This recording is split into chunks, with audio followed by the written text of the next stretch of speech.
A mediados de mayo de 1945, el Tercer Reich estaba en ruinas. Adolf Hitler había muerto y la guerra había terminado en Europa. Pero eso no significaba que un nuevo líder no estuviera dirigiendo el trabajo diario del gobierno del Tercer Reich. Una semana después del día de la victoria en Europa, un automóvil del parque móvil de Hitler se detenía frente a un apartamento del norte de Alemania para recoger al último líder de la Alemania nazi. Flanqueado por su personal, Karl Dönitz se sube al vehículo en uniforme completo de gran almirante. Tras recorrer apenas 500 metros, el automóvil se detiene en seco y Dönitz desciende para presidir la reunión del gabinete de ministros del Reich. En la agenda, cualquier cosa, desde cómo podrían simplificar el mando de sus unidades militares inexistentes hasta qué tipo de bandera usarían ahora que la esvástica estaba prohibida. En la ciudad de Flensburg, al norte de Alemania, los aliados permitieron un pequeño campus de funcionarios alemanes que pretendían que la Alemania nazi todavía estaba viva. En declaraciones a la prensa, el gobierno de Dönitz se presentó como una tecnocracia no partidista, crítica en la reconstrucción de Alemania como un baluarte contra la Unión Soviética. Dönitz no era técnicamente el Führer, sino un presidente del Reich, aunque insistió en que se le llamara Gran Almirante. Visto por algunos como algo extraño, delirante o incluso como una ópera cómica, la táctica de Dönitz resultó parcialmente exitosa, posibilitando que más de 1.750.000 soldados alemanes se rindieran a los americanos y a los británicos, y no a los soviéticos, cuya cuenta de prisioneros ascendía ya al menos a un tercio del total.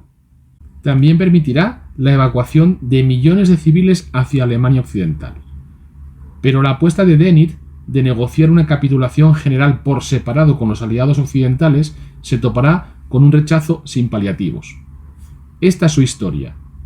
Y esto es que vuelen alto los dados. Bienvenidos, comenzamos.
El 19 de abril de 1945, el gran almirante Karl Dönitz, comandante en jefe de la Marina alemana, ordenó a su alto mando, el Oberkommando der Kriegsmarine, en adelante OKM, evacuar su sede central para evitar ser capturados por las fuerzas soviéticas que avanzaban desde el río Oder.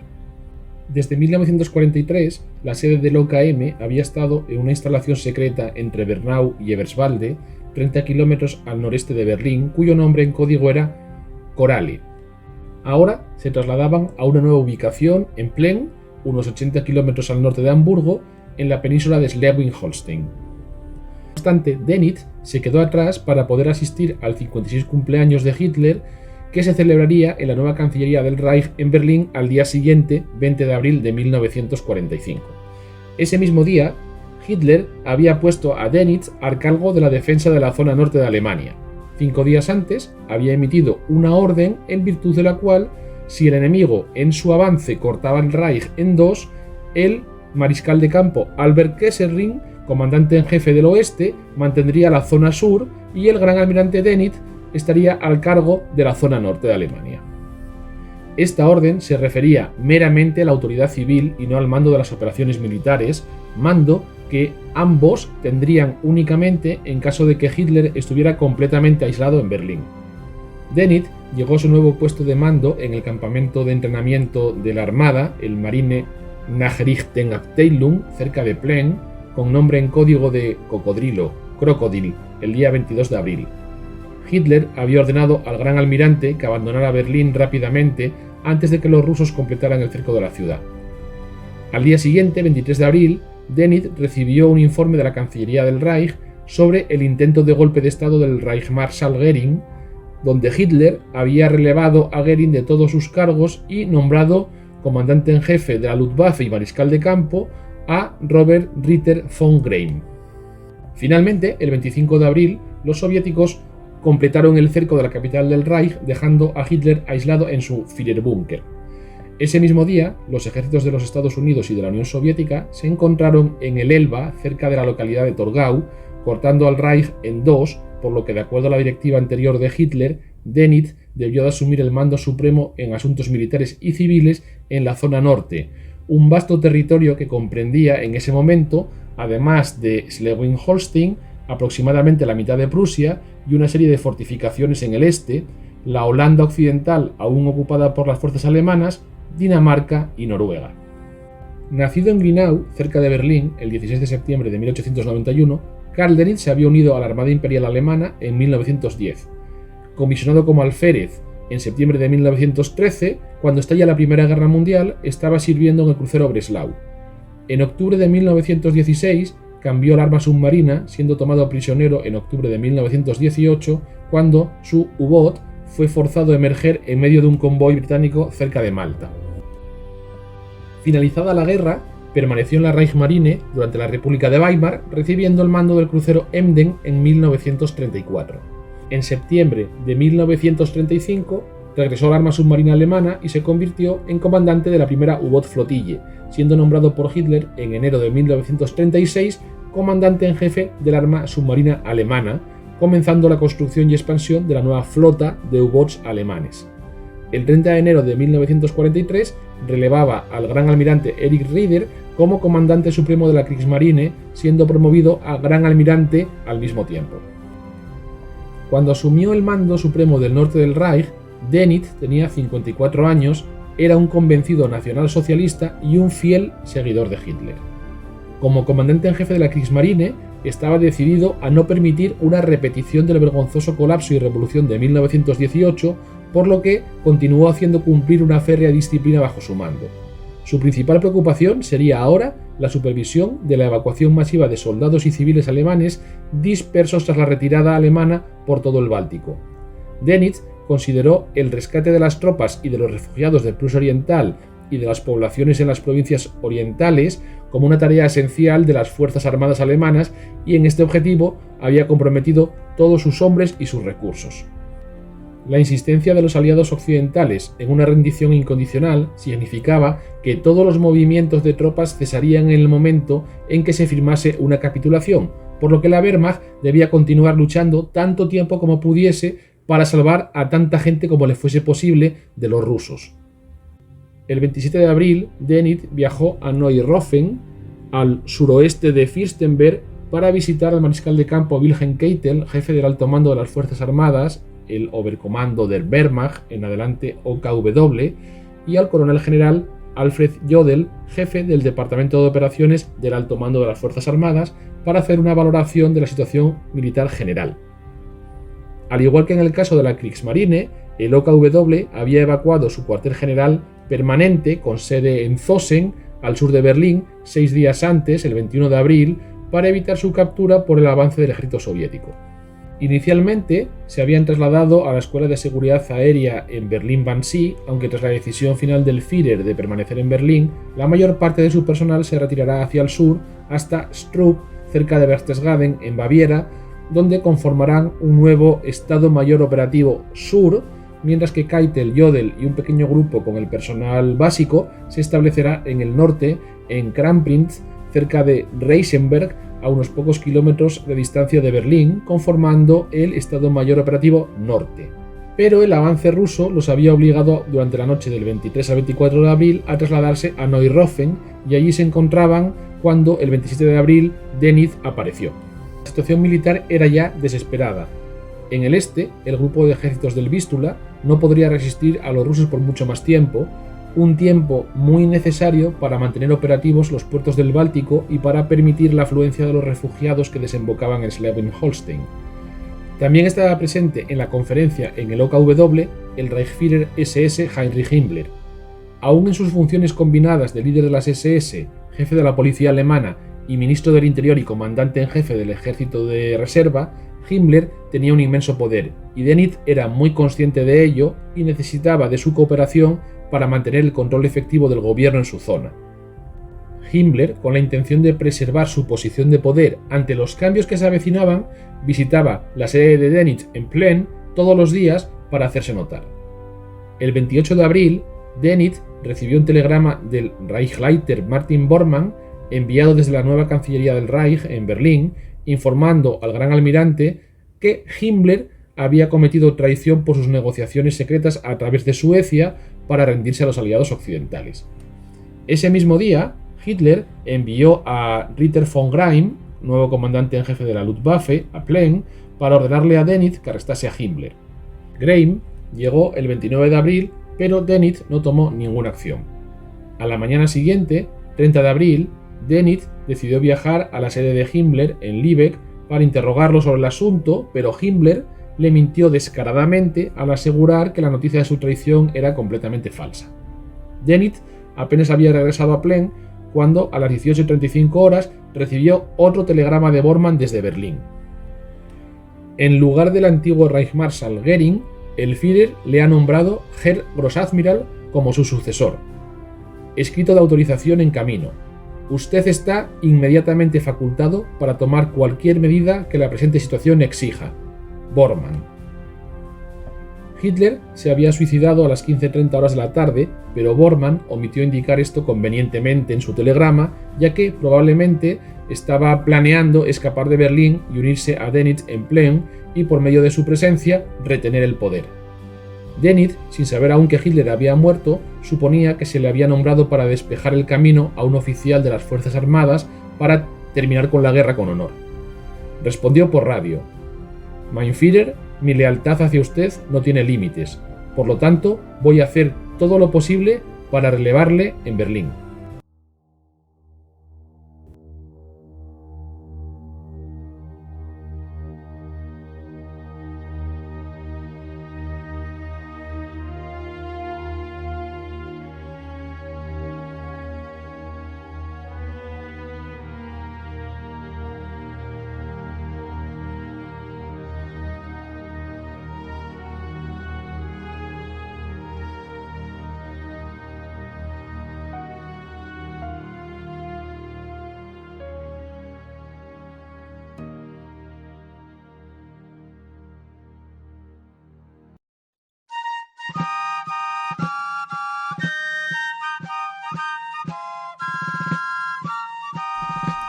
Mariscal Baguette. Dígame, Sir Napoleón. De cara a nuestra siguiente campaña, nos haría falta que alguien cuente los triunfos que conseguiremos. Sire, hay un tal Rafa que cuenta muy bien la historia en su programa Que vuelen alto los dados. Rafa, ¿cómo las de ver? No, no Rafa de ver, el nombre, Rafa. No lo entiendo, Barret. Está usted empanado. Es que, como soy francés, no pronuncio bien la R. Ah, vale, es Rafa.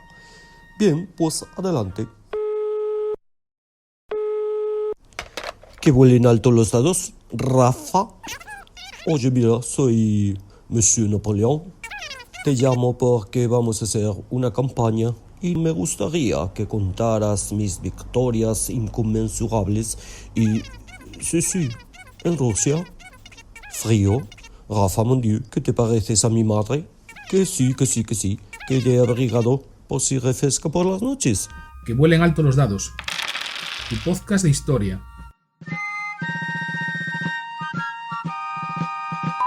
Mariscal Baguette, añada una rebequita a la maleta. Oui, sire, le pongo la azul cielo que combina mejor con la estepa. Dönitz era un militar sin ninguna aspiración política y el nombramiento como sucesor de Hitler fue una completa sorpresa para él, que, hasta hacía tan solo unos días, tenía asumido que Göring sería el sucesor. En la última semana, dos de los hombres más poderosos del Tercer Reich, Göring y Himmler, habían sido cesados por Hitler, pero Dönitz no estaba seguro de si Himmler aceptaría pacíficamente el nuevo estado de las cosas. Para averiguarlo, telefoneó a Himmler y le pidió que se reuniese con él en Plem. El Reichsführer SS llegó poco antes de la medianoche, acompañado por 6 guardaespaldas, pero entró solo en el despacho de Dönitz. Este, que no estaba seguro de cómo reaccionaría Himmler, había puesto su pistola debajo de unos papeles sobre su escritorio. Sacó el telegrama anunciando su nombramiento como sucesor de Hitler y le pidió a Himmler que lo leyera. El rostro de Himmler palideció y después de un breve silencio dijo: «En ese caso, por favor, deje que me convierta en el segundo hombre de su estado». Pero Dönitz rechazó la oferta. «Es imposible, no tengo trabajo para usted», repuso el almirante. Para su alivio, Himmler aceptó la nueva situación, hablaron durante una hora y luego Himmler se fue. A la mañana siguiente, 1 de mayo, a las 10:53 de la mañana, Dönitz recibió un segundo telegrama de Bormann. «Testamento vigente. Me reuniré con usted lo más rápido posible. Hasta entonces, en mi opinión, esperar para su publicación. Bormann». Era la primera noticia que tenía Dönitz sobre la muerte de Hitler. La confirmación llegó a las 15:18 cuando un nuevo telegrama, esta vez firmado conjuntamente por Bormann y el ministro de Propaganda Joseph Goebbels, le fue entregado a Dönitz. Großadmiral Dönitz, Führer murió ayer 15:30. Testamento del 29 de abril le transfiere a usted la presidencia del Reich. Dr. Goebbels, la Cancillería del Reich. Reichsleiter Bormann, la oficina del partido.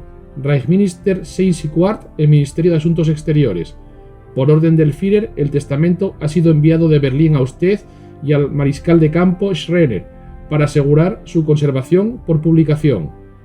Reichsleiter Bormann intentará contactar hoy para aclarar situación.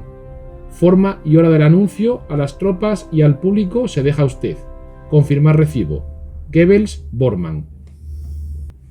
En este momento, el Reich de Dönitz se limitaba a su propia pequeña área, que incluía el norte de Alemania, Dinamarca, Noruega y la Holanda occidental, los dos enclaves asediados en Kurland y alrededor de Danzig, que estaban tratando de evacuar, y una zona sur, bajo el general mariscal de campo Kesselring, completamente separada, que abarcaba el sur de Baviera, Checoslovaquia occidental y lo que quedaba del estado títere de Mussolini en el norte de Italia. A las 22:26 de ese mismo día, en un breve mensaje transmitido por la estación de radio de Hamburgo, Dönitz anunció la muerte de Hitler al pueblo alemán y su nombramiento como sucesor. En su orden del día, las Fuerzas Armadas dijo: «Debo continuar la lucha contra los ingleses y los estadounidenses tan lejos y tanto tiempo como me estorben en la ejecución de la batalla contra los bolcheviques. El juramento de lealtad que disteis al Führer ahora me lo debéis de cada uno de vosotros a mí como el sucesor designado del Führer». Las disposiciones que dejó Hitler en su testamento político para la continuación del gobierno eran irrelevantes en una situación donde la mayor parte del Reich se encontraba en manos de los aliados. Recompensaba al gran almirante Karl Dönitz por su lealtad haciéndolo presidente del Reich, un puesto del que Hitler había dicho en una ocasión que estaba tan unido a la memoria de su titular anterior, Paul von Hindenburg, que nunca habría que reinstaurarlo. Dönitz también quedaba convertido en jefe de las Fuerzas Armadas. Goebbels era nombrado canciller del Reich y Bormann ministro del partido. Goebbels había logrado finalmente asegurarse la destitución de su odiado y despreciado rival Joachim von Ribbentrop como ministro de Asuntos Exteriores y su sustitución por Arthur Seyss-Inquart, mientras que Karl Hanke un líder regional que todavía resistía al Ejército Rojo en la sitiada Breslau, era nombrado sucesor de Himmler como Reichsführer de las SS. El desleal Speer era sustituido como ministro de armamento por Karl Otto Saur, y Werner Neumann, secretario de Estado de Goebbels, era ascendido al cargo de ministro de propaganda. A unos cuantos ministros en ejercicio, como Backe, Funk, Schwerin von Krosigk y Thierack, se les permitirá mantenerse en el gobierno, pero para entonces prácticamente no quedaba mucho que gobernar. Como nuevo jefe de Estado, Dönitz era consciente que tendría que formar algún tipo de gobierno. A excepción del ministro de propaganda Goebbels, todos los ministros del gabinete de Hitler y los secretarios de Estado habían escapado de Berlín y la mayoría de ellos estaban ahora en Eutin, a unos 30 kilómetros al norte de Lübeck y tan solo a 15 kilómetros de la sede de Dönitz en Plem. El primero en unirse a él el 30 de abril fue Albert Speer, exministro de armamento del Reich. Dönitz siempre se había llevado bien con Speer y lo consideraba un amigo. Le pidió que se convirtiera en su ministro de Industria y Producción, una petición a la que Speer accedió inmediatamente. El 1 de mayo, el exministro de Relaciones Exteriores del Reich, Joachim von Ribbentrop, se presentó ante Dönitz ofreciendo permanecer en la misma posición en el nuevo gobierno, oferta que Dönitz rechazó. Aconsejado por Speer, Dönitz le pidió a Johann Ludwig Graf Schwerin von Krosigk, un auténtico superviviente político, de fuertes convicciones antibolcheviques, que había sido ministro de Finanzas desde 1932, primero bajo Franz von Papen, luego bajo Kurt von Schleicher, y desde enero de 1933 bajo Hitler, que se convirtiera en su nuevo ministro de Relaciones Exteriores.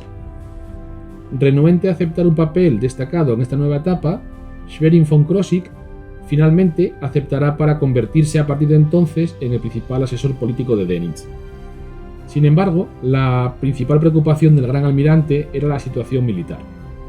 La noche anterior había contactado con el Estado Mayor Operativo Norte del OKW, que se había trasladado ahora a Dobin y ordenado a Keitel y Jodl que se presentasen ante él en Plem.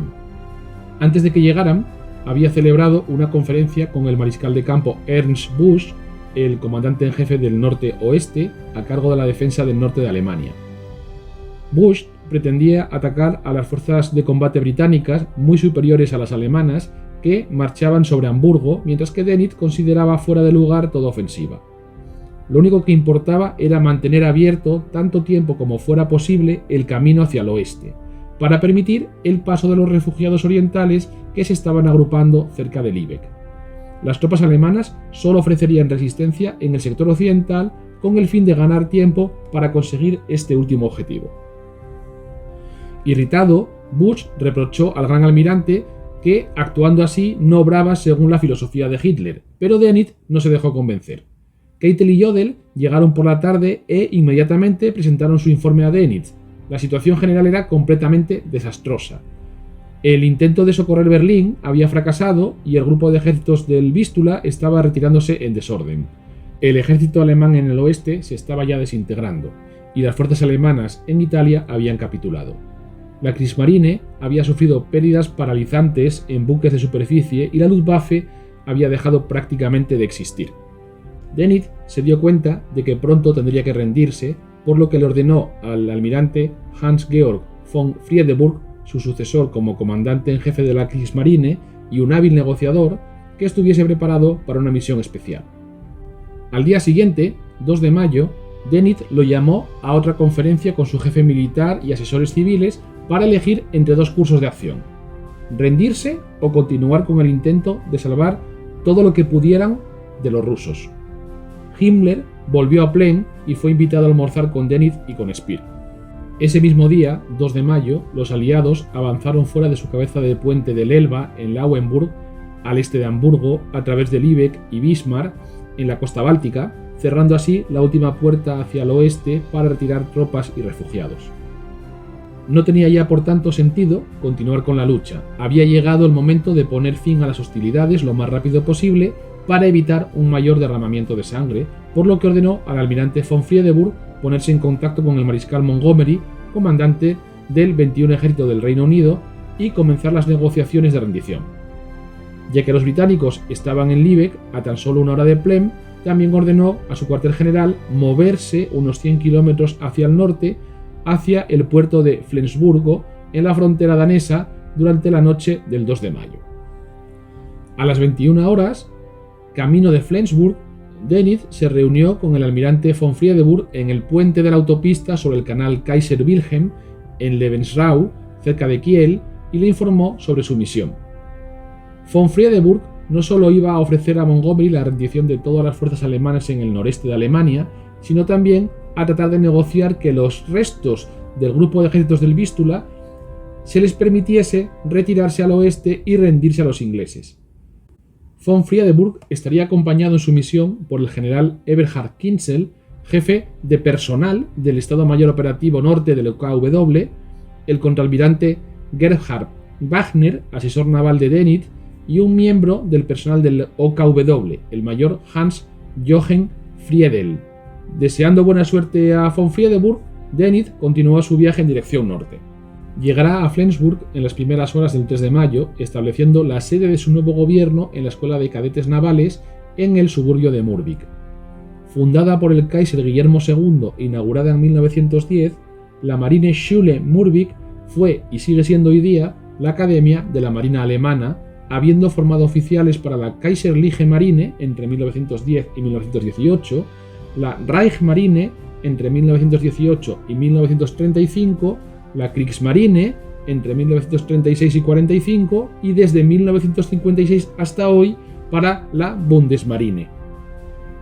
Amarrado a lo largo del muelle, dentro del complejo escolar, se encontraba el barco de pasajeros Patria de la línea Hamburgo-América, y aquí es donde el gran almirante inicialmente se va a instalar. A la mañana siguiente, él, Keitel y Jodl se unieron junto a su pequeño equipo de personal del OKW. Buscando un lugar para albergar su sede y el personal del OKW, Dönitz se dirigió al comandante de la escuela naval, capitán Wolfgang Luz, quien inmediatamente ofreció el uso de la escuela de deportes del complejo, un gran edificio de ladrillo rojo. Luz moriría poco después cuando le dispararon accidentalmente sus propios centinelas frente a la escuela al no dar la contraseña durante la noche del 12 al 13 de mayo. Este legendario as de los U-Boot, poseedor de la Cruz de Caballero con espadas y diamantes, había sido nombrado comandante de la escuela en julio de 1944. El edificio de la Escuela de Deportes, construido como parte del programa de expansión de la Academia de 1933 y completado en 1937, comprendía un gimnasio, una sala de boxeo, aulas y dormitorios. Ubicado junto a la carretera principal, junto a una de las puertas del complejo, tenía además fácil acceso para los vehículos. Luz también le ofreció a Dönitz, para su uso personal, 2 habitaciones en su villa del comandante, una para el gran almirante y otra para su ayudante, el capitán de corbeta Walter Lide Neurath. El Marine Wachtbataillon Dönitz, una unidad compuesta por extripulantes de submarinos y comandada por el capitán de corbeta Peter Erich Kremer, se encargó de la seguridad del recinto alrededor de la Academia Naval, con centinelas armados en todos los accesos. Speer, por su parte, encontrará alojamientos más confortables. A unos 6 kilómetros al este de Flensburg-Murvik se encontraba el pueblo de Glücksburg, con su castillo del siglo XVI, construido en un lago. El propietario, el duque de Mecklemburgo-Holstein, le ofreció el castillo a Albert Speer para utilizarlo como alojamiento y Speer aceptó con mucho gusto. Se instaló allí con sus ayudantes Manfred von Posen, Karl Klieber y con sus 2 secretarias. Pero dada la cercanía de Flensburg al frente, podía ser ocupado por el ejército británico en cualquier momento, por lo que varias personalidades presionaron a Dönitz para que trasladara la sede de su gobierno a Dinamarca o a Praga. Himmler en particular se sentía muy atraído por Praga. Dönitz se negó a hacerlo ya que lo consideraba algo sin sentido y deshonroso. Otros estaban haciendo planes para escapar. Los Gauleiter, es decir, los líderes regionales del partido nazi, Erich Koch de Prusia Oriental y Heinrich Loos de Schleswig-Holstein, exigieron cada uno un submarino para que pudieran escapar a Sudamérica, pero Dönitz se negó rotundamente. El 3 de mayo, mientras que von Friedeburg y su delegación negociaba con los aliados en el cuartel general de Montgomery en Lüneburg, Dönitz celebró conferencias con los altos funcionarios responsables de los países todavía ocupados por Alemania. En la mañana se reunió con el ministro de Estado Karl Hermann Frank, Reichsprotektor de Bohemia y Moravia, y con el teniente general Oldwig von Natzmer, jefe de personal del grupo de ejércitos Centro, que luchaba para mantener la región fronteriza de los Sudetes en Checoslovaquia. Frank sugirió intentar utilizar a los políticos checos para negociar una rendición a los norteamericanos para evitar que Eslovaquia cayera en manos de los rusos. Denit tenía poca fe en el plan, pero estuvo de acuerdo en que valía la pena intentarlo. Mientras tanto, Praga iba a ser declarada ciudad abierta. Más tarde, esa misma mañana, tuvo un encuentro con el Reichskommissar Josef Terboven y con el general Franz Böhme, los comandantes civil y militar de la Noruega ocupada, y con el plenipotenciario general Dr. Werner Best y el coronel general Fritz Lindemann, sus homólogos en Dinamarca. Informaron sobre la situación de alimentación y suministros en sus áreas, el estado de las guarniciones, la preparación para las demoliciones, posibilidades de levantamientos civiles, desembarcos enemigos o un ataque por tierra desde Suecia hacia Noruega. Las discusiones se centraron en la cuestión de si las fuerzas armadas alemanas en Escandinavia debían continuar la guerra o bien unirse a una posible capitulación parcial. Denit dio instrucciones para que por el momento las tropas permaneciesen en alerta de batalla y los comandantes se concentraran en mantener el orden. Por la tarde, Denit se reunió con el Reichskommissar Arthur Seyss-Inquart, el gobernante nazi de la Holanda ocupada. El 30 de abril, Seyss-Inquart había concluido con éxito negociaciones con los aliados sobre la ayuda alimentaria para la población holandesa que estaba hambrienta. Denit instruyó a Seyss-Inquart para continuar con estos contactos para ver si podían llevar a una capitulación parcial. Mientras tanto, prohibió más demoliciones o inundaciones. Justo antes de la medianoche, el almirante von Friedeburg y el mayor Friedel regresaron a Flensburg desde Lüneburg para informar sobre las conversaciones con Montgomery. Se habían negado a aceptar la rendición de los ejércitos que se retiraran huyendo del Ejército Rojo. Tampoco discutiría el destino de los refugiados civiles.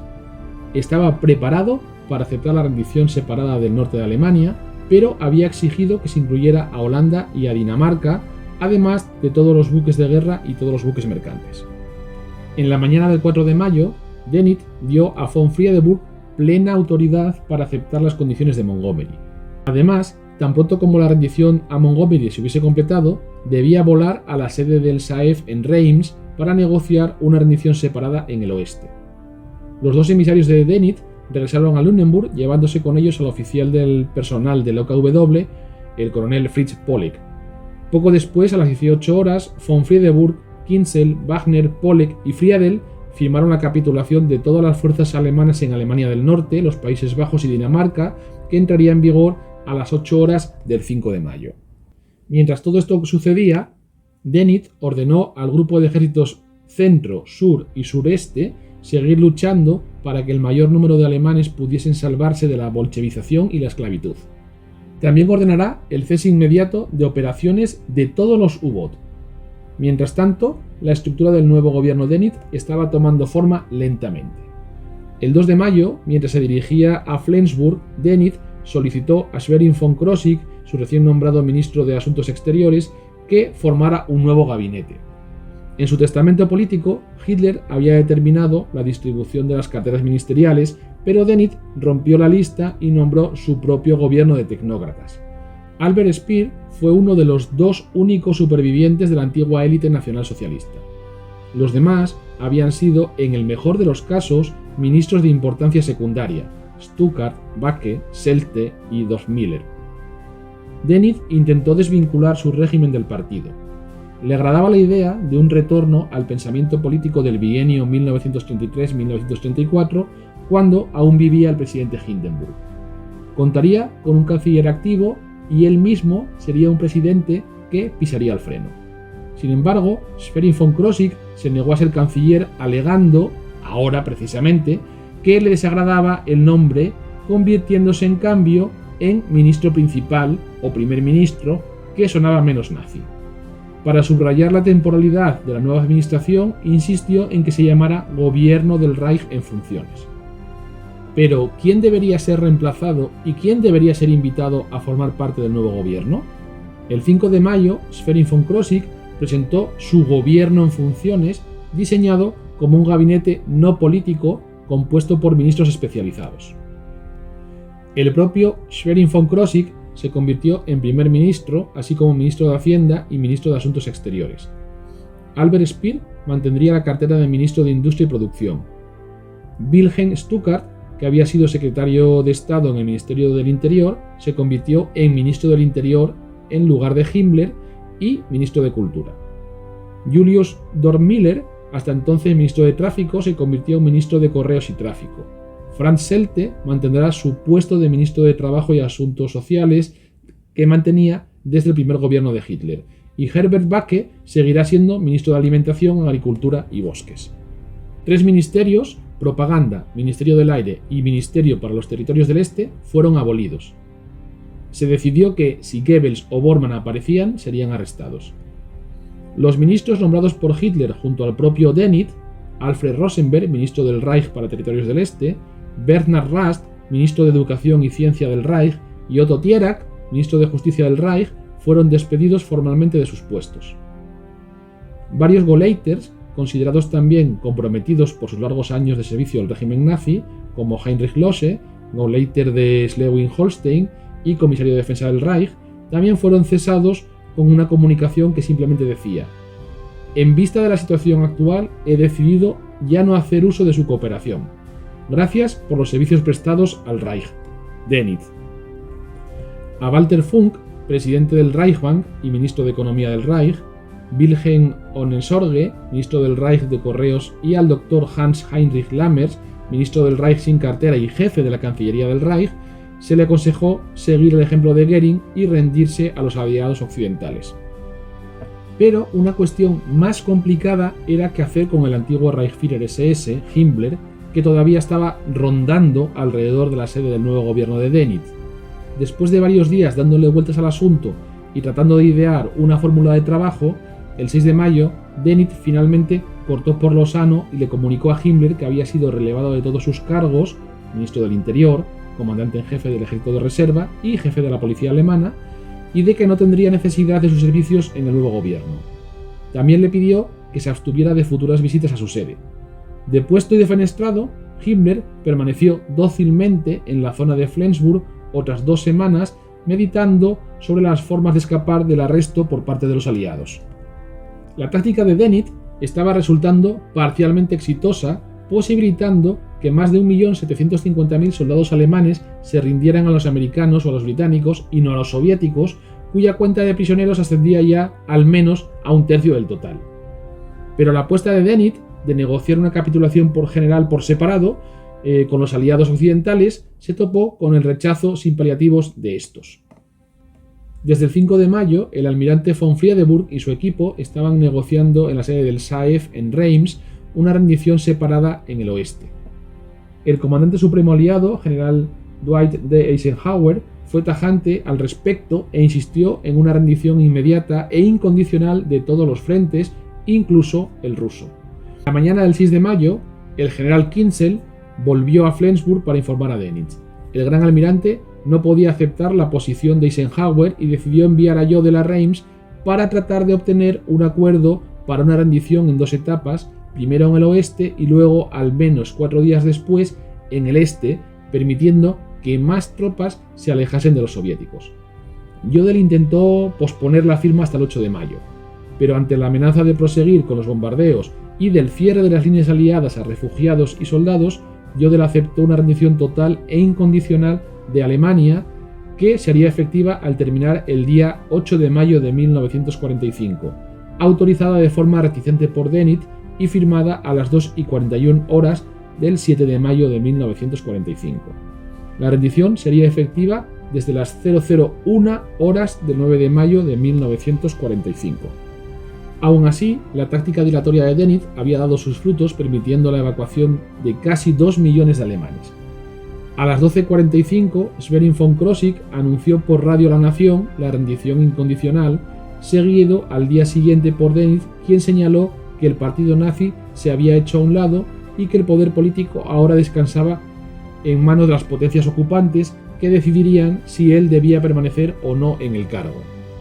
En la tarde del 8 de mayo, para restar tensiones con los soviéticos, el acto se repitió en el cuartel general del mariscal Zhukov en las afueras de Berlín, con el texto completo redactado con anterioridad por los 4 países aliados, retroactivamente válido desde el día anterior.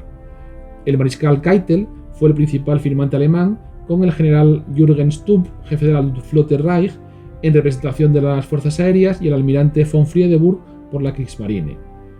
La delegación alemana firmó a las 22:16 y se completó la ceremonia a las 22:43. La guerra en Europa había finalizado.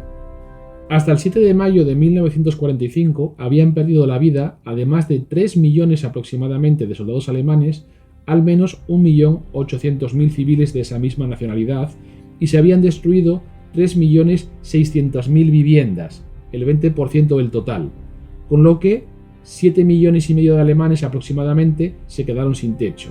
El derramamiento de sangre iba a prolongarse mucho más. Finalizada la guerra, los alemanes expulsados de sus hogares ascendieron a 16,5 millones, de los que 2.250.000 morirían durante las expulsiones efectuadas desde el sur y desde el este. En mayo de 1945, el nacionalsocialismo estaba prácticamente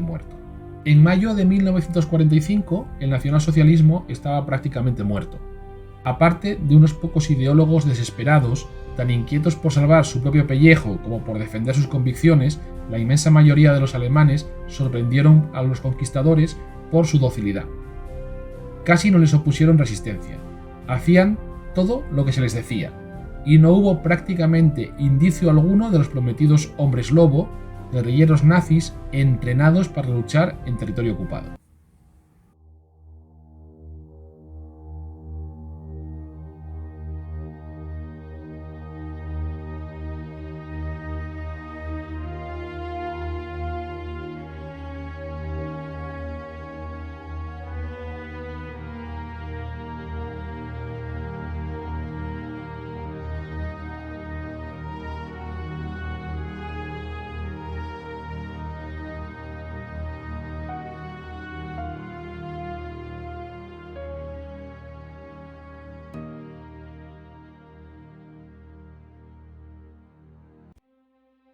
En Flensburg, el nuevo gobierno alemán estaba haciendo todo lo posible para mantener la actividad administrativa.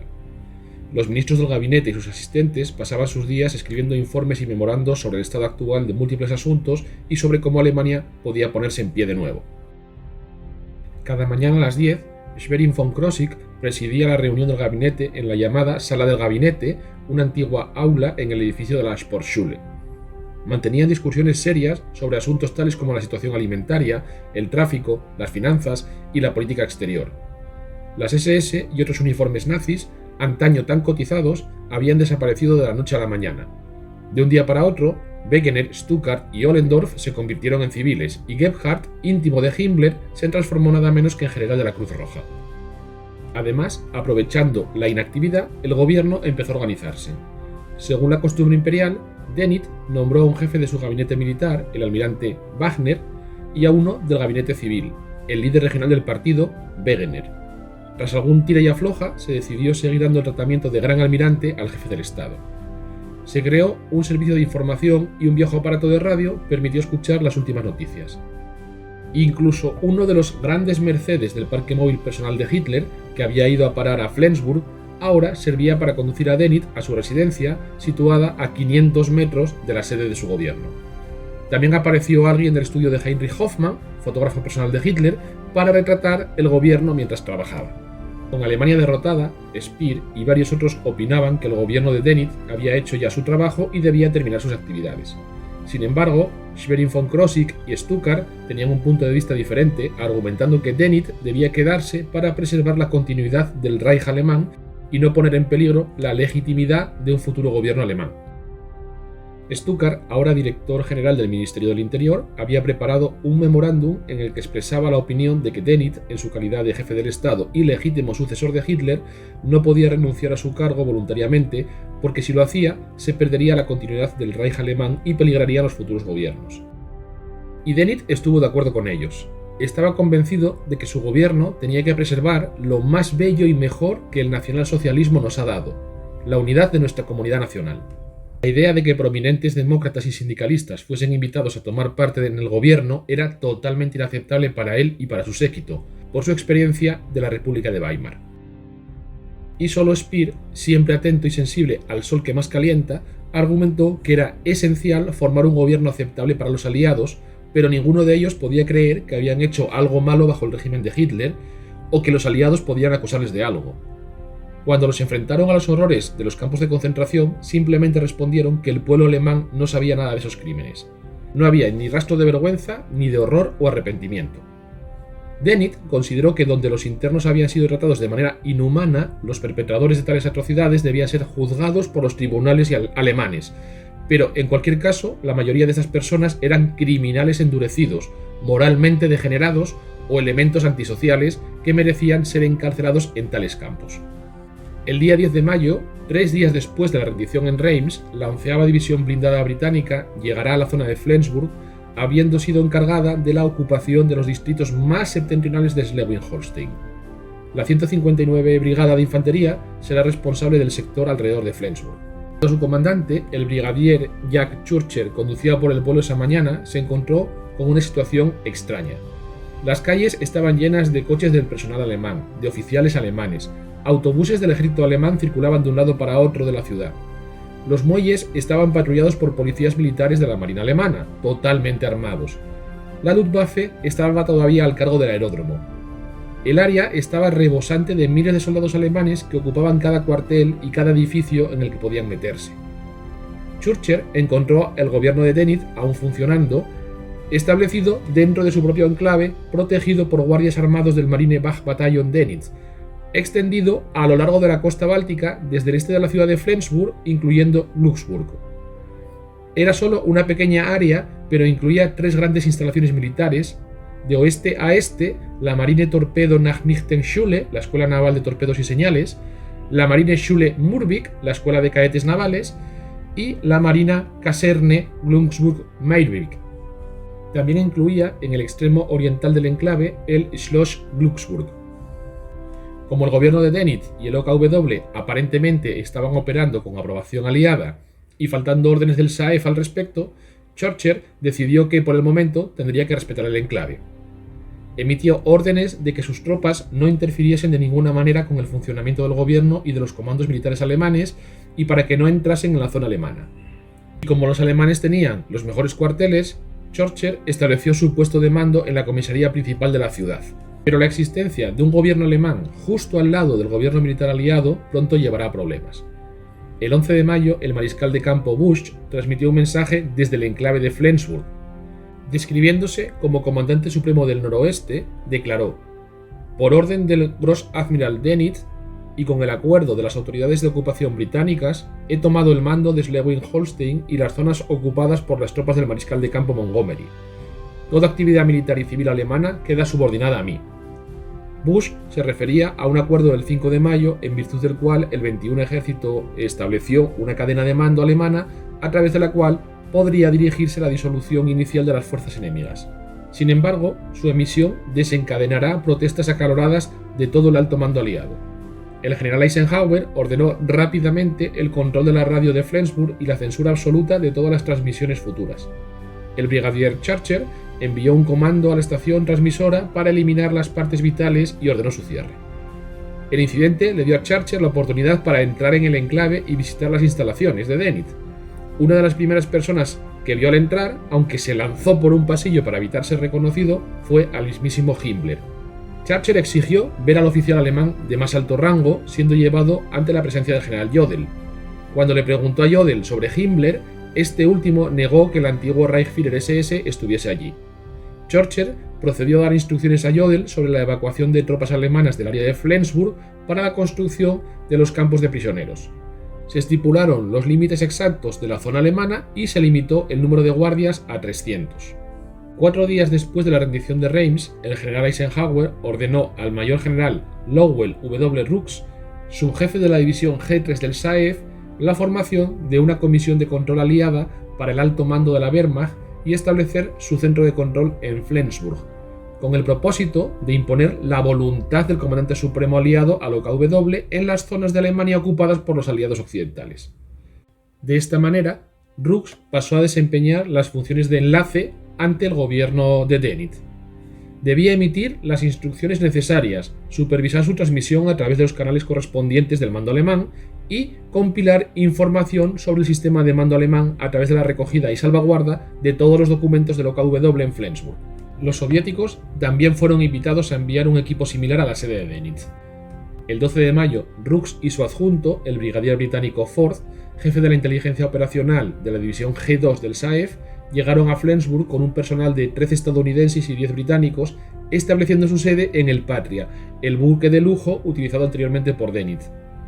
El general Rooks actuó rápidamente para hacer valer la autoridad del SAEF y en su primera entrevista con Dönitz, el 13 de mayo, ordenó el arresto del mariscal Keitel, que era buscado por crímenes de guerra, y su reemplazo por el general Jodl. Desde ese momento, todas las instrucciones a las fuerzas alemanas serían en nombre del comandante supremo aliado y la Comisión de Control de los Aliados debía tener acceso completo a las oficinas y archivos del OKW. Dönitz le aseguró su cooperación y aprovechó la oportunidad para destacar la necesidad de una autoridad central alemana para mantener el orden. Rooks obvió esta sugerencia, dejando claro que las potencias occidentales pretendían funcionar a través de un gobierno militar aliado. Tras esta entrevista, Dönitz consideró prudente retirar un busto de Hitler de su despacho y ordenó prescindir del saludo hitleriano, pero no aceptó la petición de los aliados para que los alemanes dejaran de portar sus medallas. Con Keitel ahora arrestado, ese mismo día Rooks también se entrevistó con Jodl, quien le aseguró que se comprometería para llevar a cabo las directivas del SAEF en el interés de mantener el orden y salvar a los alemanes de la catástrofe. El 12 de mayo, Speer estaba trabajando en su oficina en el Schloss Glücksburg cuando dos estadounidenses, el teniente George Sklarz y el sargento Harald Fassberg, miembros de la encuesta de bombardeos estratégicos de Estados Unidos, le ofrecieron cooperar con ellos. La encuesta de bombardeo estratégico de Estados Unidos fue un informe realizado por la Junta de Expertos reunidos para efectuar una evaluación imparcial de los efectos del bombardeo estratégico angloamericano sobre la Alemania nazi durante el teatro europeo de la Segunda Guerra Mundial. Speer accedió inmediatamente y una semana después se reunía en el castillo con varios miembros de este departamento, con quienes discutió los efectos, errores y peculiaridades de los bombardeos, proporcionando a la Fuerza Aérea de Estados Unidos importantes informes de tiempos de guerra. El mayor general Frederick L. Anderson, subcomandante de operaciones de las Fuerzas Aéreas Estratégicas de los Estados Unidos en Europa, acudió también a Glücksburg para agradecer personalmente a Speer su cooperación y felicitarlo por sus logros durante la guerra. Pero en el alto mando aliado estaba creciendo la alarma sobre el hecho de que no tenían un conocimiento preciso de la situación dentro del enclave alemán. Se sospechaba que una serie de altos oficiales y dignatarios, oficiales y ministros del Reich, que estaban siendo buscados por la inteligencia británica, acusados de crímenes de guerra, podrían estar refugiados allí. Además, allí se encontraban documentos de vital importancia para futuros juicios por crímenes de guerra. Estaban seguros de que Alfred Rosenberg, el ideólogo nazi y exministro del Reich para los territorios orientales, se encontraba refugiado allí. Rosenberg les había informado de su paradero cuando, debido a una lesión en el tobillo, había sido admitido en el edificio principal de la Marineschule Murvik, que estaba siendo utilizado como hospital y albergaba unos 800 pacientes. Conocedor de que los aliados le estaban buscando, consiguió un certificado médico declarándolo no apto para ser movido y enviado al cuartel general de Montgomery, creyendo que se salvaría de ser arrestado. El 18 de mayo, un grupo de búsqueda británico entró en el enclave acordonando el hospital. A pesar de las protestas, entraron en el edificio encontrando a Rosenberg en la cama en un estado de somnolencia. Alarmados, temieron que hubiese ingerido veneno, pero resultó que solamente estaba borracho. Churchill toleró el gobierno de Dönitz durante un tiempo hasta que los soviéticos empezaron a clamar por su eliminación. Él era de la opinión de que los alemanes podían cuidar de sí mismos, pero hasta cierto punto. Pravda publicó una campaña organizada por Stalin en la que los rusos exigían que se pusiese fin a la camarilla militarista fascista creada en torno a Dönitz. Radio Moscú incluso dio a entender que Dönitz intentaba chantajear a Occidente. Así que desde el 18 de mayo, los aliados comenzaron a mostrarse más severos con el almirante. 2 días después, algunos medios soviéticos, como el Pravda o el Izvestia, exigieron la deposición inmediata de Dönitz, quien había solicitado a Occidente lanzar una cruzada conjunta contra los bolcheviques, de la que los soviéticos, como es natural, se habían enterado. También sabían que los británicos se habían limitado a depositar las armas alemanas a cierta distancia de los hombres a los que se las habían capturado. Montgomery, que acababa de regresar del frente ruso en Bismarck, había dado órdenes de no destruir las armas alemanas, no fuera que pudieran necesitarlas por alguna razón. La visión de los rusos de cerca confirmó quizá sus peores temores. Lo cierto es que Churchill contempló durante algún tiempo la posibilidad de atacar a los soviéticos con la ayuda alemana, la denominada Operación Impensable. Con la Alemania de Hitler a punto de ser derrotada, los británicos se apresuraron a elaborar en secreto un nuevo plan de guerra para derrotar militarmente a la Unión Soviética, agotada y extenuada por una dramática y durísima guerra que se prolongaba ya durante más de 4 años. Los documentos que prueban la existencia de esta estrategia se mantuvieron en secreto durante décadas hasta que finalmente fueron desclasificados en 1998. Según las especificaciones de este plan, el 1 de julio de 1945, los aliados lanzarían un ataque contra las fuerzas soviéticas en Europa y áreas industriales clave dentro del territorio de la URSS. El objetivo era imponer a Rusia la voluntad de los Estados Unidos y del Imperio Británico. La misma agresión de Barbarossa contra Rusia que Hitler había lanzado 4 años antes. Y es que el dictador nazi no era el único dictador que preocupaba al premier británico.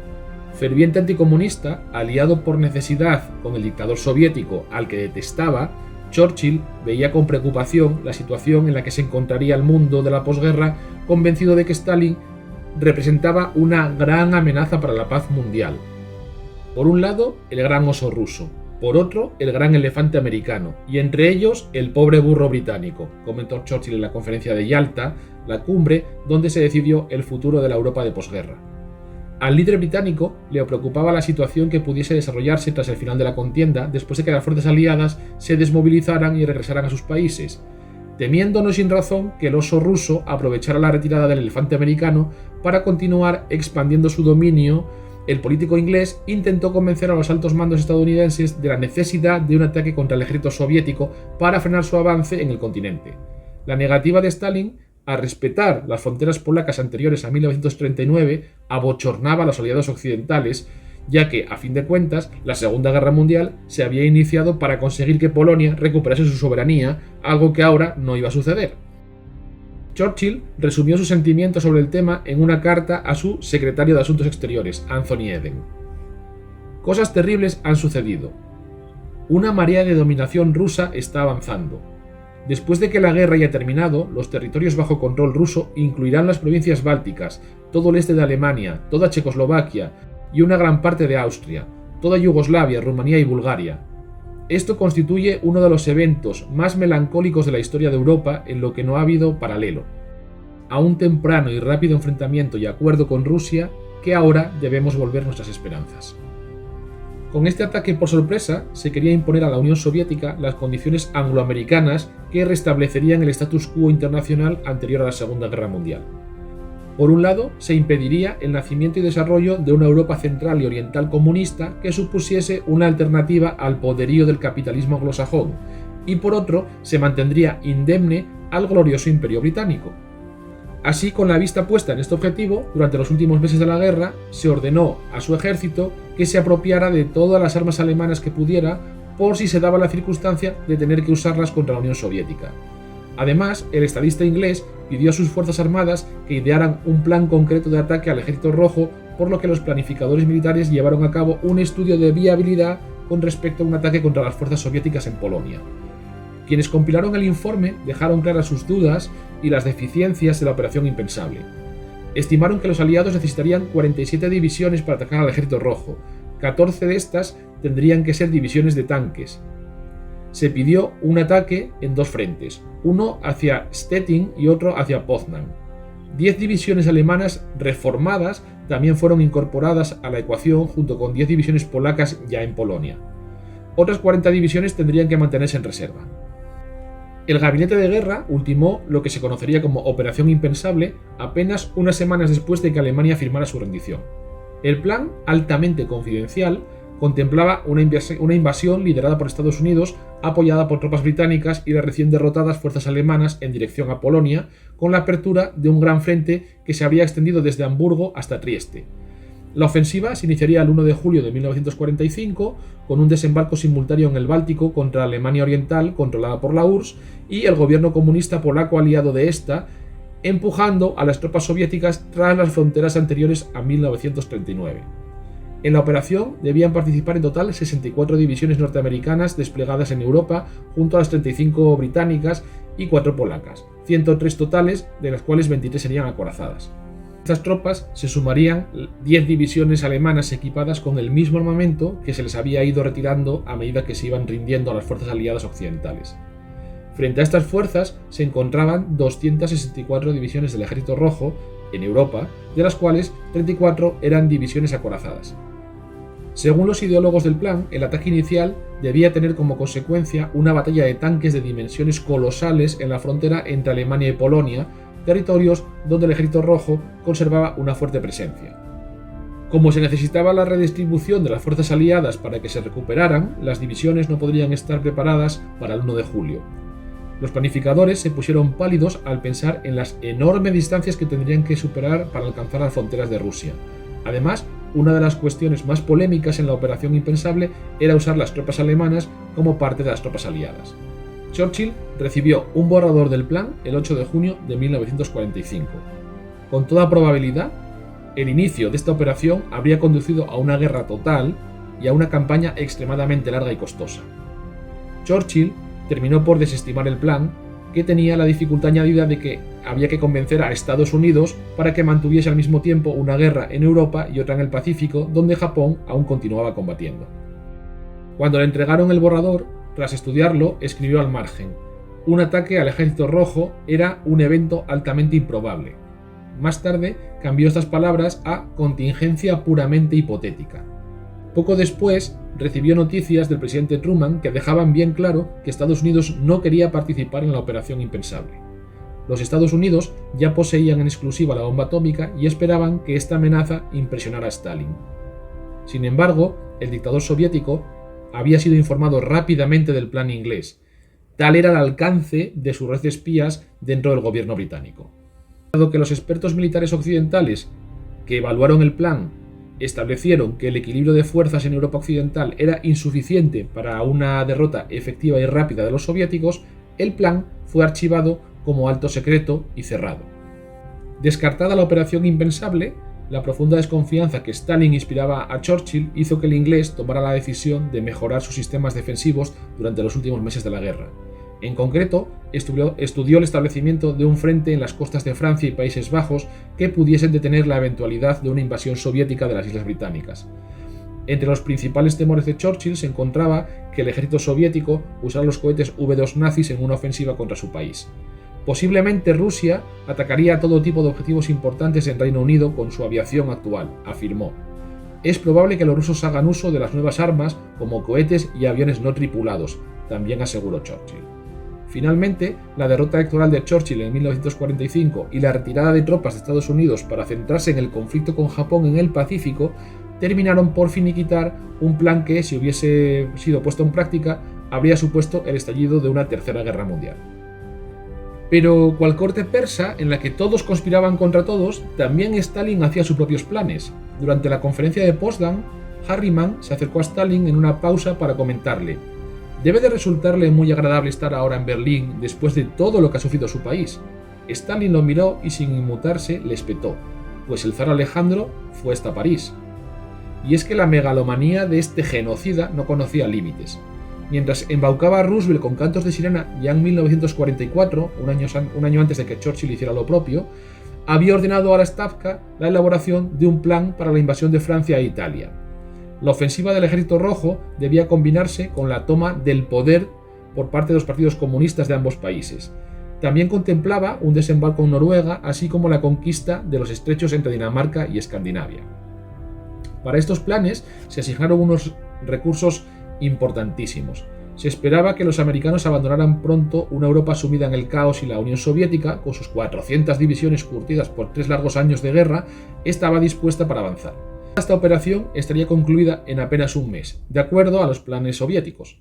Pero cuando Stalin supo, gracias a sus espías infiltrados en el proyecto Manhattan, que los americanos tenían la bomba atómica, todos estos planes fueron paralizados. Si Roosevelt siguiese vivo, lo habríamos conseguido, confesó Stalin a su fiel perro Beria. Pero volvamos a Flensburg. El periódico El Times sostenía que el nuevo gobierno alemán estaba formado únicamente por Dönitz, Schwerin von Krosigk y un micrófono, y que este último además era el miembro más importante del gabinete. El propio almirante Dönitz no era popular entre los alemanes. Margaret Boveri lo calificaba como Obertrottel, es decir, archiidiota, pero mucha gente podía ver algunas buenas cualidades en Schwerin von Krosigk, que había formado parte del gabinete constituido por Franz von Papen en 1932 y parecía no solo moderado, sino inteligente para los tiempos y las circunstancias que corrían. La idea dejó helado al Saef. Para ellos, si Dönitz y el gobierno de Flensburg tenía algún cometido, era únicamente el de desarmar, disolver y dar de comer a la Wehrmacht. Los americanos, por su parte, no estaban dispuestos a trabajar con los restos del régimen de Hitler. Además, había que tener en cuenta la Directiva JCS 1067, el documento de la Junta de Jefes de Estado Mayor que establecía que no se permitiría continuar en el cargo a ningún nazi. Y a los rusos, por otra parte, no les agradaba precisamente que los criminales de Flensburg, el sucesor designado por el mismísimo Hitler y sus ministros, se moviesen libremente por las calles de aquella pequeña ciudad portuaria. Aunque los aliados habían aceptado a Dönitz como la autoridad responsable de organizar la capitulación alemana, los argumentos en pro de mantener esta situación pronto se esfumaron. Eisenhower había esperado que el gobierno de Dönitz sería útil para desarmar a la Wehrmacht, pero estaba preocupado porque creía que este gobierno estaba tratando de causar problemas entre el Saef y los rusos. Para conseguir una mejor visión de la situación, Eisenhower envió a su asesor político, el diplomático estadounidense Robert Murphy, a Flensburg con órdenes de investigar la situación con el general Rux. El 17 de mayo, Rux y Murphy fueron recibidos por Dönitz en su oficina y este, interrogado sobre su legitimidad como jefe de Estado, les mostró copias de los 2 primeros telegramas de Bormann que lo nombraban como sucesor de Hitler y le informaban de la muerte del Führer. Dönitz aseguró que simplemente estaba tratando de cumplir con su deber y que todos los occidentales, incluidos los alemanes, deberían trabajar juntos ahora para prevenir la bolchevización de Europa. Continuó relatando cómo había luchado para ayudar a miles de alemanes, incluyendo a muchos científicos útiles para los aliados occidentales, a escapar hacia el oeste. Esto convenció a Rux y a Murphy de las sospechas de Eisenhower, que envió a Washington su recomendación para disolver de inmediato el gobierno de Dönitz y arrestar a sus miembros. El Saef señaló que esta acción tendría que ser comunicada antes a los rusos, pero ordenó que se tomaran todas las medidas para asegurar la detención de Dönitz y de su personal, que cesarían sus funciones ejecutivas. Los archivos del OKW debían ser confiscados y asegurados. El día 17 de mayo, la delegación rusa, un grupo de 15 hombres liderado por el general Truskov, llegó a Flensburg y se unió al grupo de control de la Saef en el Patria. Esto hizo la necesaria coordinación con los soviéticos mucho más fácil. En este punto, el grupo de estudios de bombardeo estratégico solicitó un par de días para poder terminar sus discusiones muy útiles con Speer. Este, que ya había decidido desertar, renunció a su cargo en el gobierno de Dönitz y se retiró con toda su familia al entorno indudablemente palaciego del castillo de Glücksburg.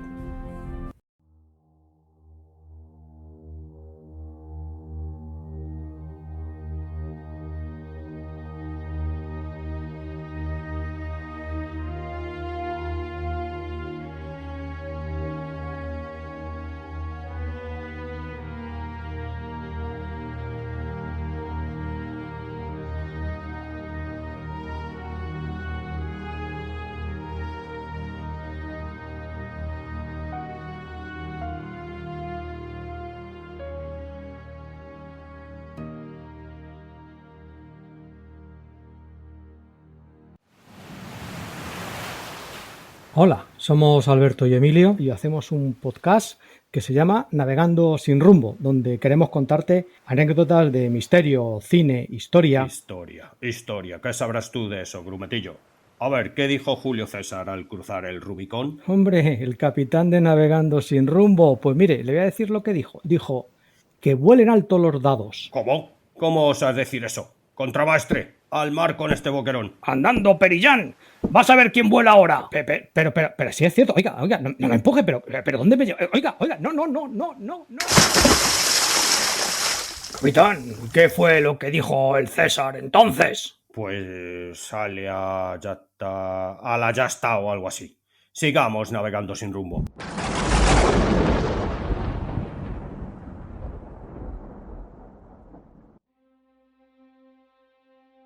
Dos miembros del gabinete de Dennett, Baque, de Alimentación y Agricultura, y Dortmüller, de Correos y Tráfico, podían ser arrestados inmediatamente porque estaban lejos de Flensburg por el simple procedimiento de invitarles a la sede del SAEF en Reims para discusiones sobre materias dentro de sus competencias. Baque había salido el día 15 y Dortmüller el día 20 y ambos fueron arrestados a su llegada.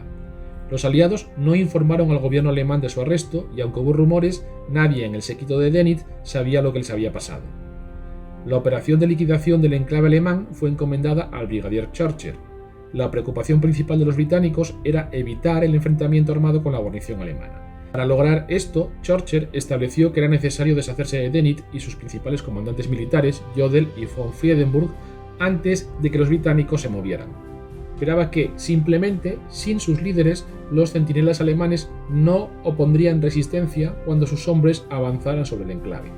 No obstante, había un importante hándicap en la planificación de la operación: la falta de información sobre el uso exacto de los edificios dentro del enclave y en cuáles se encontraban qué personalidades.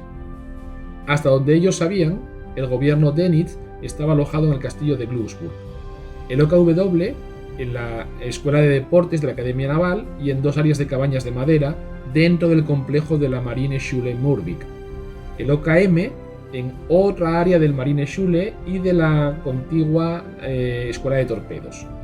El plan final, elaborado conjuntamente por el general Rux, nombre en clave Operación Blackout, establecía que para sacar a los principales comandantes alemanes del complejo, Rux convocaría a Dennett, Jodl y von Friedenburg a bordo del Patria a las 9:45 horas del día 23 de mayo.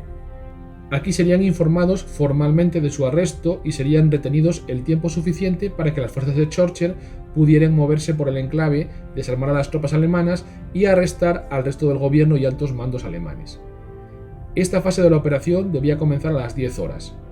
Los tanques del 15 y del 19 Regimiento de Húsares cubrirían las salidas del enclave mientras dos batallones de infantería de la 159 Brigada entrarían en el complejo alemán.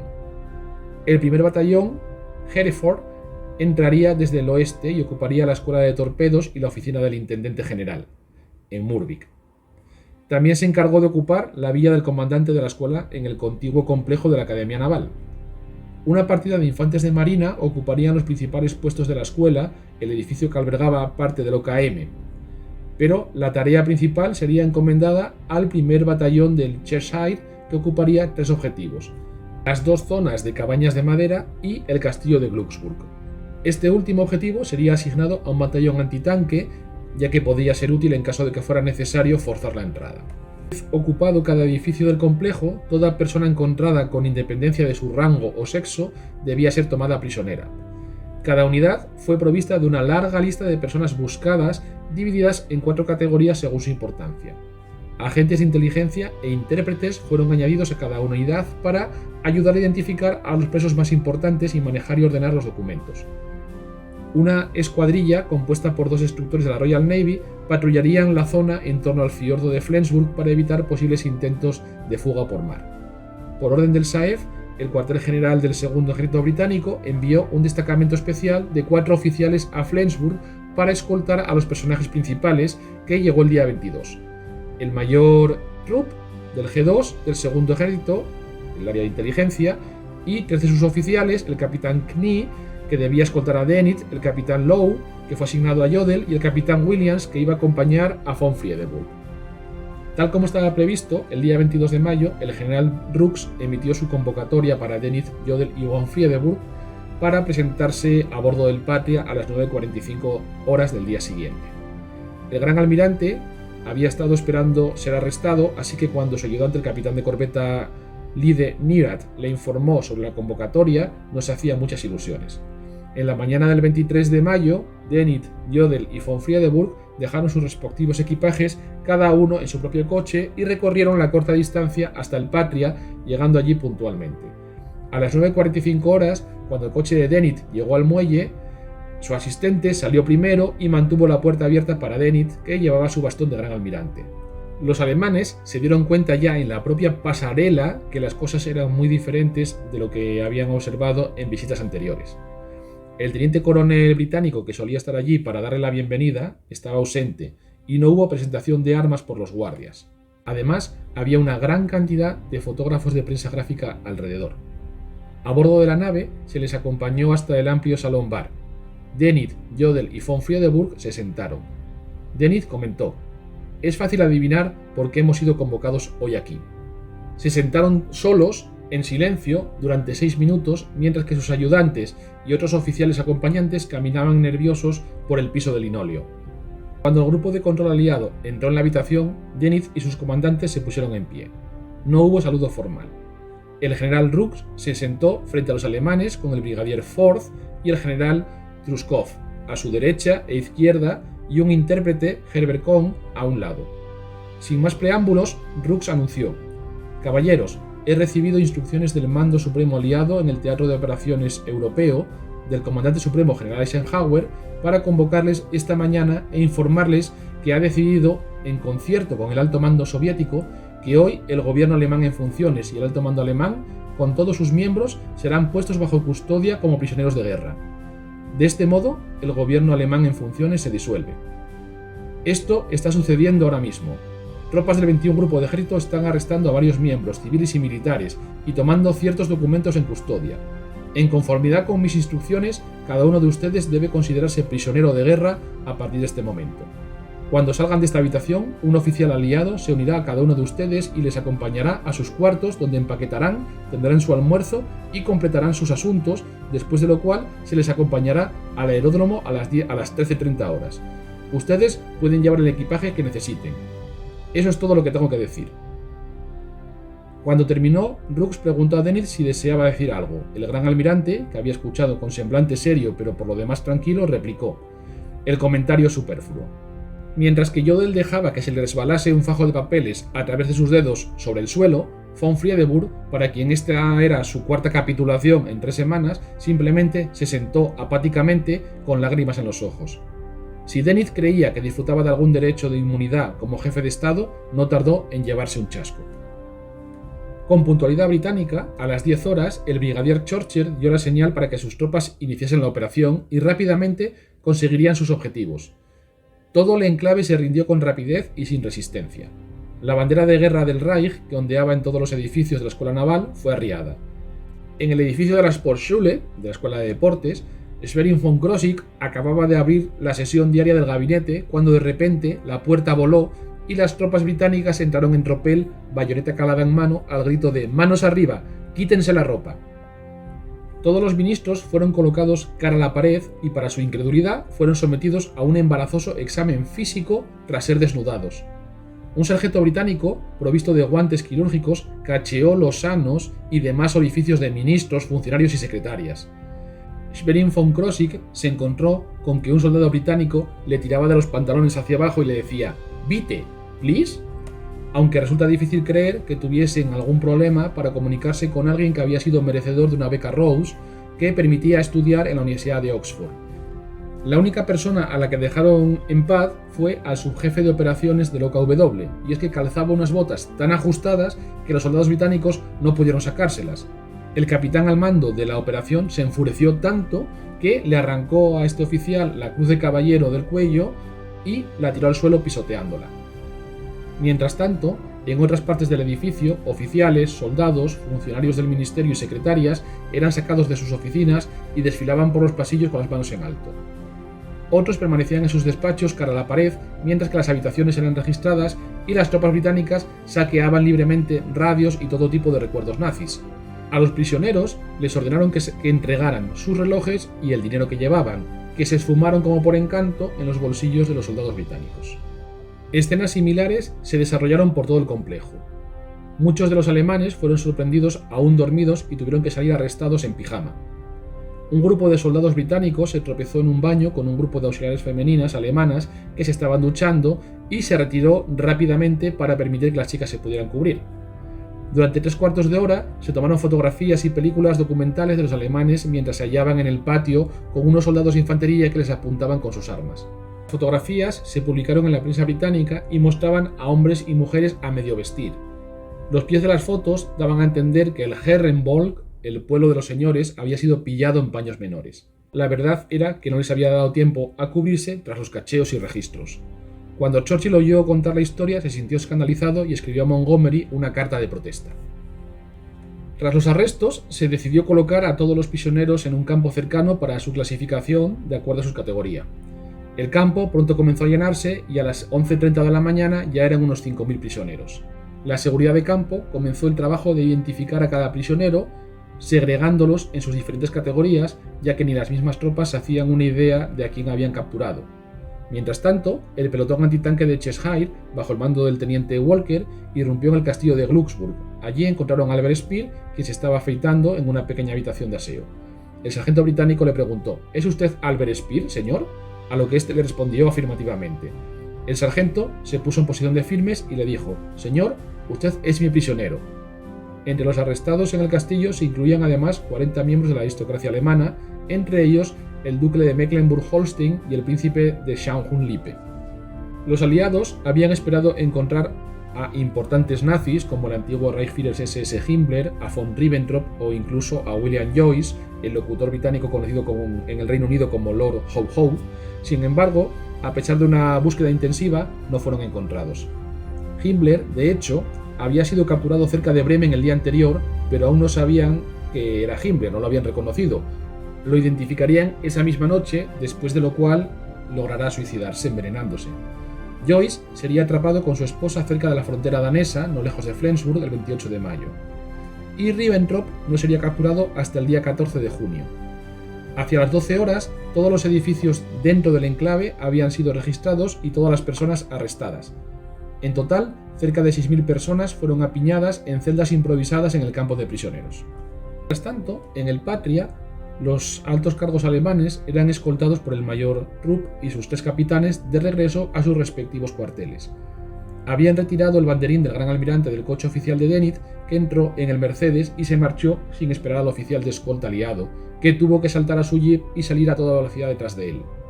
Como Lude Neurath contará, esto causó una suave sonrisa en el rostro del gran almirante. En la villa del comandante, Dönitz volvió a su coche con su equipaje, 3 maletas que previamente había dejado listas. No te vas de vacaciones, para ir a la cárcel solo puedes llevar una maleta. El asistente de Dönitz, Lude Neurath, suplicó en vano, pero el capitán Knie se mostró tajante y Dönitz, bastante molesto, tuvo que elegir una.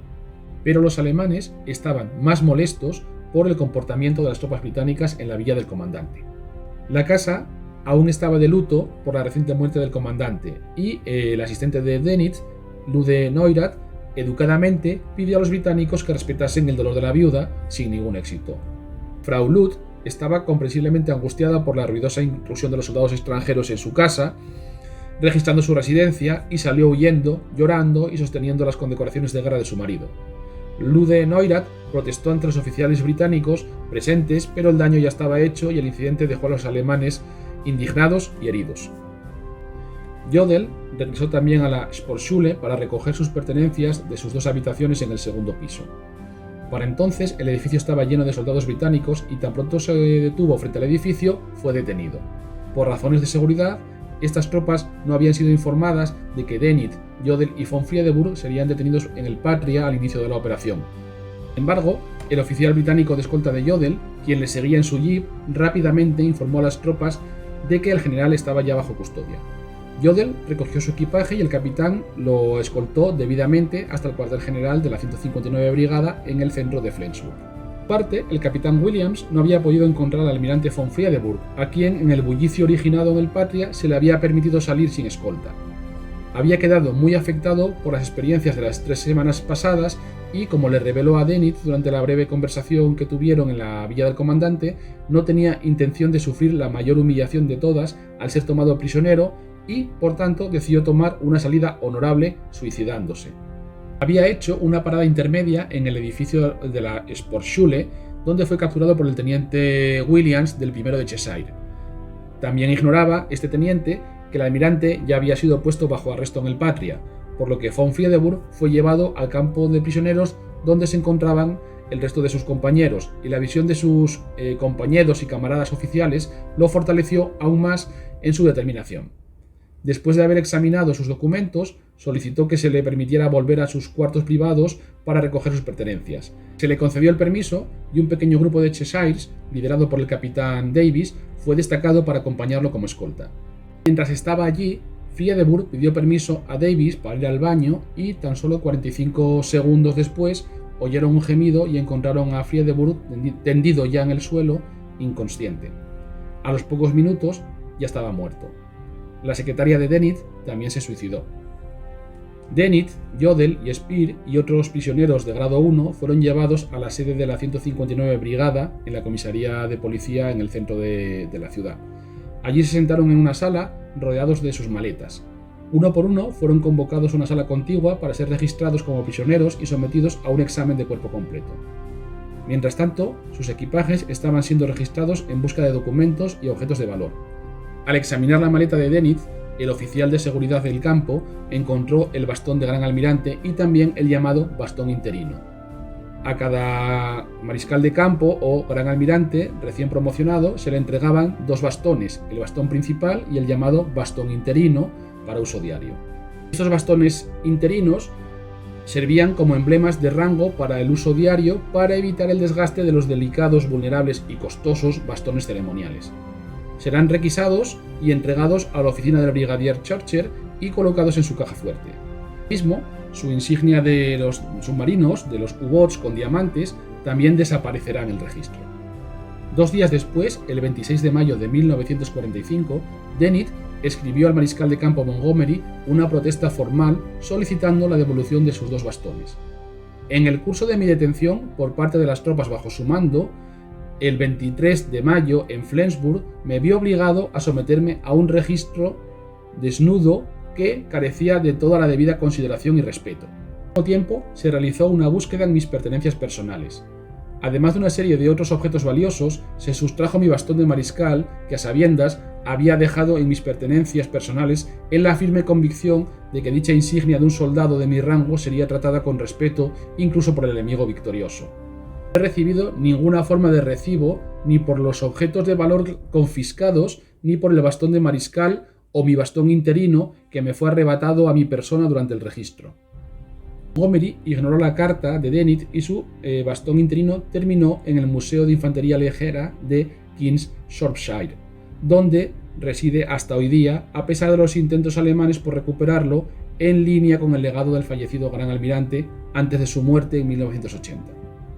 El humillante registro personal y de sus equipajes ofendió gravemente a los oficiales alemanes que salieron de la habitación enfadados, insultados o deprimidos según el caso.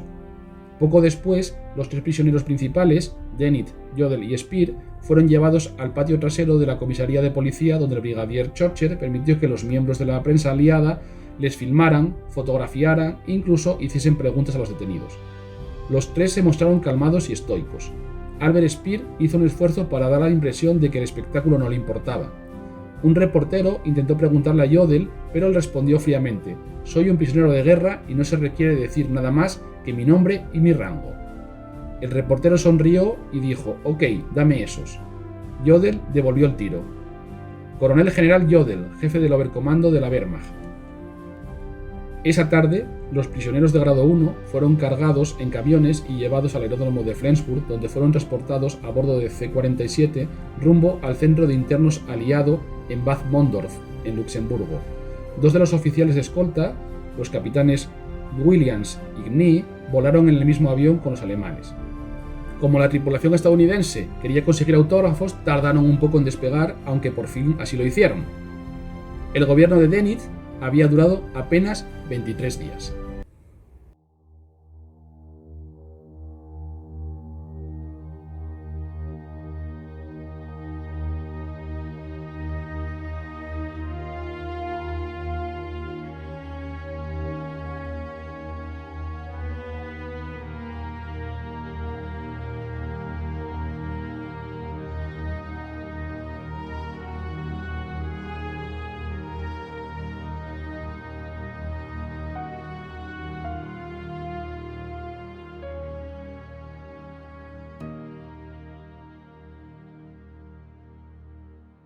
Y hasta aquí nuestro programa de hoy. anímate a suscribirte a nuestro podcast y a darnos un me gusta si te ha gustado. También a que nos dejéis vuestros comentarios y sugerencias y a compartirlo para que tenga una mayor difusión. Que vuelen alto los dados está en Facebook, iVoox, Apple Podcast y en nuestra página web www.quevuelenaltolosdados.com. Muchas gracias y nos vemos en nuestro próximo programa.